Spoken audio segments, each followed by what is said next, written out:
All right, what is up, everyone? My name is Chris, and today I'm going to be giving you guys some updates on a bunch of things that happened today with the Flyers. Nothing major, hence why I have the Phantoms hat on. There was a couple different things that happened, and they were all basically AHL level. So to start off, I guess you could say the biggest thing that the Flyers did was they sent Shayne Gostibehere down to Lehigh Valley for a conditioning stint. Now, Ghost can stay down there for 2 weeks, 14 days.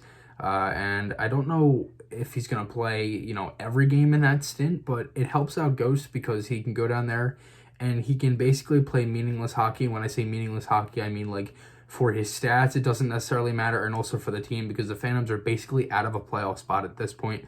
And it's good for Gostibehere. That's what it's for. It's a conditioning stint. You're going down there, get back to 100%, and then you come back up to the NHL level. Now, Gostibehere is now taken off of the trade market, so that basically really relieves the Flyers of, I guess, not doing anything, if you want to call it, because 2 weeks from now would be that's like March. That's March 4th from 2 weeks from now. So if he's down there for the full 2 weeks, then the Flyers aren't basically going to be doing any moves then, if Gostibehere was their main guy. Now, I don't know what else they're going to do, what else Fletcher has planned. It also remains unknown, Patrick Helst. But again, that's a whole different story. That really could be talked about in a whole different video, podcast episode, whatever. So, to get off of that, the Flyers made a trade last night, and as I said, it was a minor trade. They sent Jean-Francois Berube, a.k.a. Berube, that's a joke that we made up on the podcast. They sent Berube to the Rangers for future considerations. Now, the future considerations came out today, and last night I made a joke to my dad. I was like, I wonder what number future considerations is going to wear. He started cracking up laughing. It was pretty funny. But the future considerations came out today because Berube was on an NHL contract, which that got him traded to the Rangers. And the Phantoms acquired goaltender Tom McCollum, who actually played in the last game the Phantoms played versus Hartford, the game that I went to. If you follow me on Instagram, you saw a couple of things with that. I was posting all over my story. But they acquired Tom McCollum and forward Louis Zerter-Gossage. I definitely butchered that. But again, they send McCollum and Gossage to the Phantoms, and then the Rangers get Berube, and then basically the whole reason of the Flyers sending Berube to the Rangers was because of Kirill Ustimenko. He's been playing, he played 31 games this year with Reading. He's been tearing it up down there. His numbers are pretty good. He has a .919 save percentage, 240 goals against average, and 2 shutouts in 31 games played. He's having a pretty good season.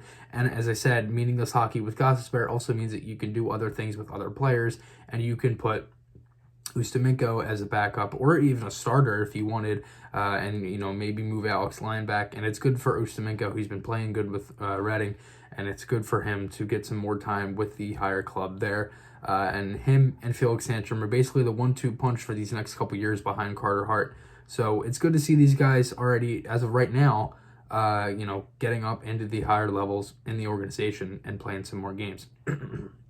So, news with the actual Flyers themselves. I know a lot of this was basically all Phantom stuff, but for tonight's game versus Columbus, Justin Braun is out with the flu, which this basically explains the whole Mark Friedman call-up. Now, the Flyers called up Friedman a couple days ago, and we didn't really expect what was going to happen because that game before with Provorov getting hurt versus Columbus on Tuesday night, or at least it looked like Provorov got hurt when he blocked that shot. Myers got roughed up a little bit at the end.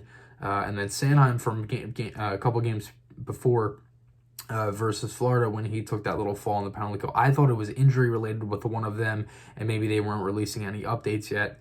But no, it wasn't. It wasn't injury related. It was only sickness related. So hopefully Braun can come back in these next couple games and get back into the lineup. And I like it for Friedman because I think he was good when he came up with the Flyers. I didn't think he did anything great. I didn't think he did anything horrible though. So that's always good when you're a pretty solid defenseman and you're.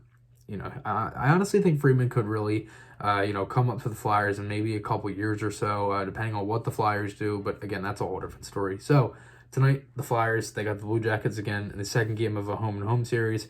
Then they have Winnipeg on Saturday at 1 o'clock. The rest of February is winnable, and honestly, the first, I'd say maybe a few games in March, they can win. They will be tougher, but they can definitely win them. So the Flyers just have to take care of business. If they win tonight, they're 3 points ahead of Columbus. And also the Islanders lost last night in regulation 3-1 to Colorado. So they still have 72 points. So the Flyers are still in third place as of today, and hopefully they can add some more points into that spot later tonight with a win versus Columbus. Now, my podcasts, my articles, those links are on my channel. Hope you guys enjoyed this one. I'll see you guys in the next one, and goodbye.